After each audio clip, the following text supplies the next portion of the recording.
Hi guys, this is Mr. Blackman. If you haven't watched the video I See Fire by Ed Sheeran, please do that now before you come back and start your Sleeping Dragon project.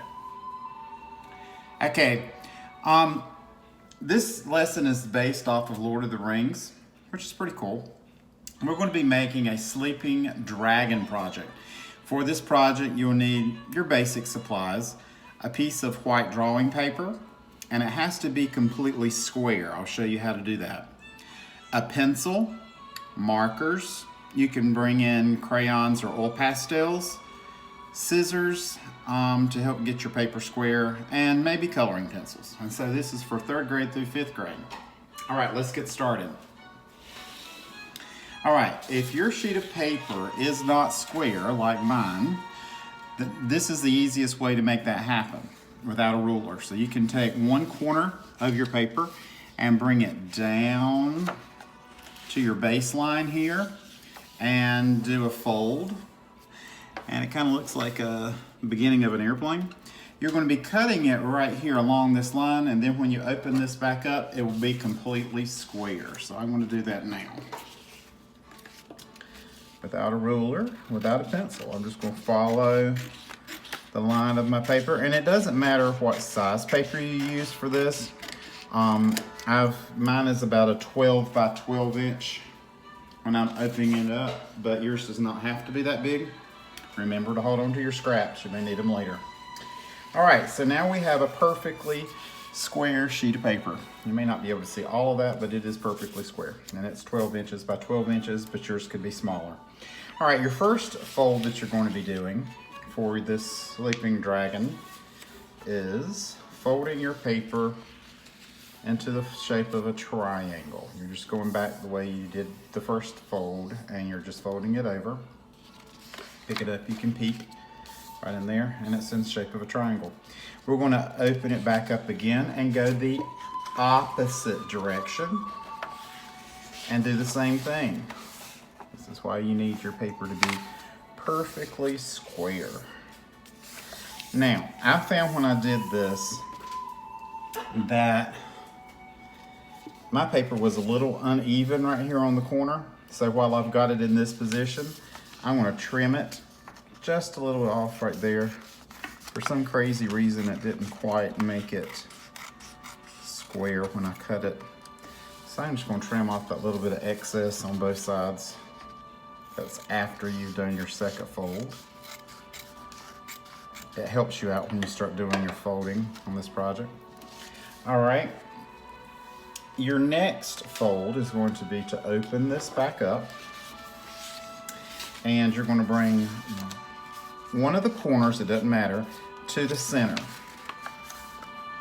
Place that tip right on the corner, on the center line that you just folded, and press down the opposite end. Now you're going to do the same fold on both sides. You're bringing it to the center. Make them touch, not overlap, but touch. Okay, so now you have paper that looks something like that. All right, you're going to also take this folded line and you're going to go to the center folded line on both sides. We've done something like this similar before in class. So we've got basically a double fold on each side, bringing this line into the center line of your paper. Just like that. So now your paper should look like this. It should be kind of pointed with an open space like this on both ends. Okay?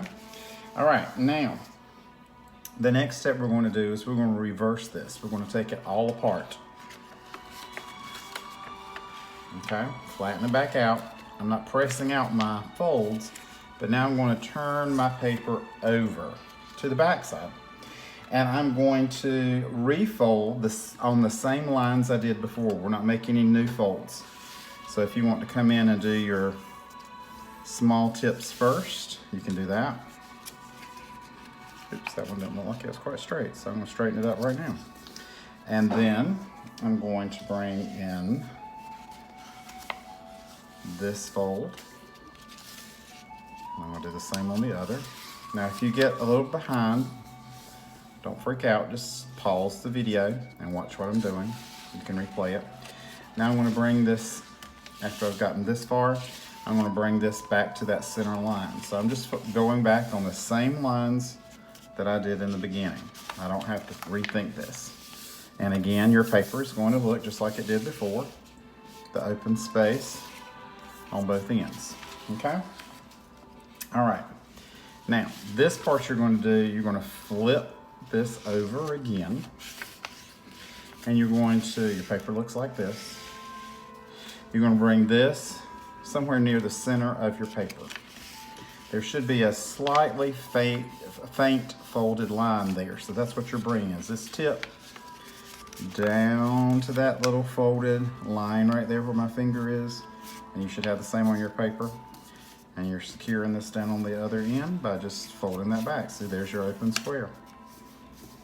All right, you're going to do that same motion on the opposite side.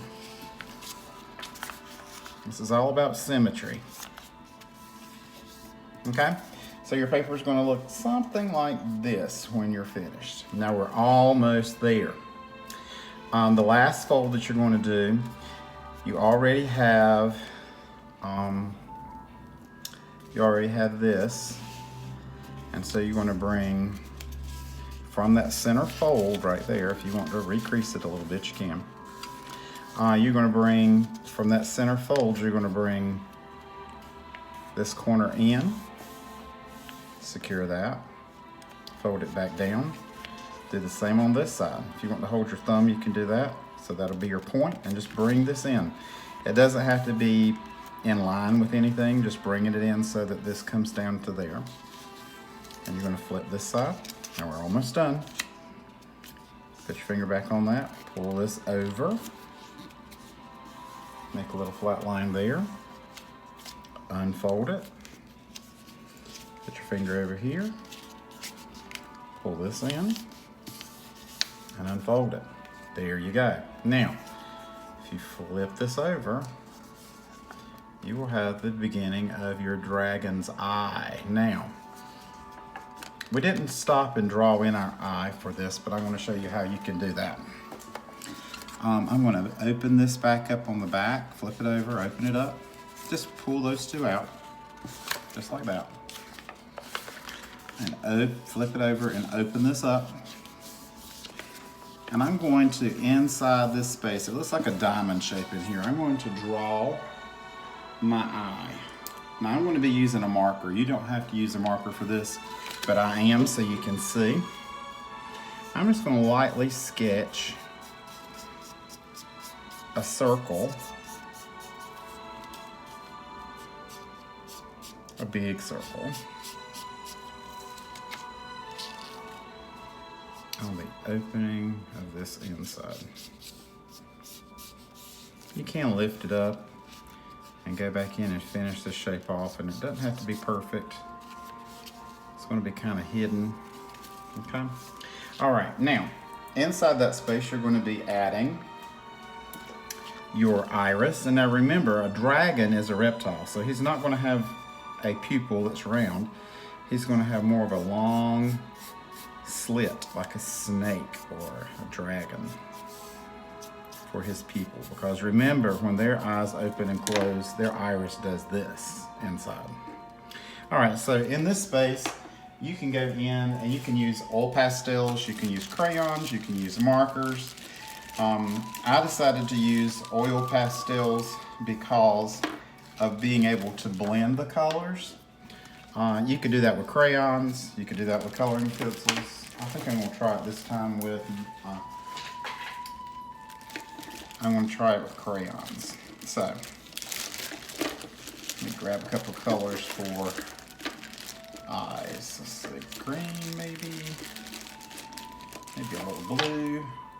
And just have fun with this. You could blend any colors you would like and just go in and add color on the inside of your shape.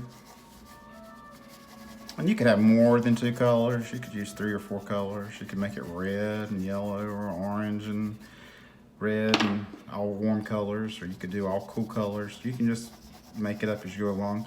Make sure that you're blending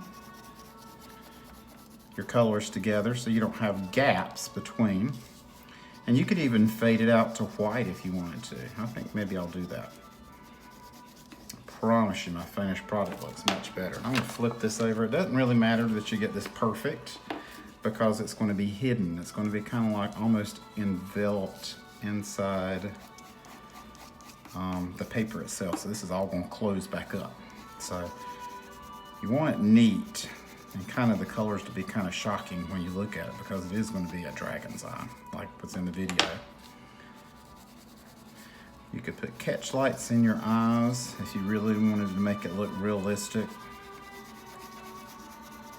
And a catch light would just be when you're doing your eye, you would just put in a couple of spots where the light's shining on the eyes, and remember, keep those spaces white.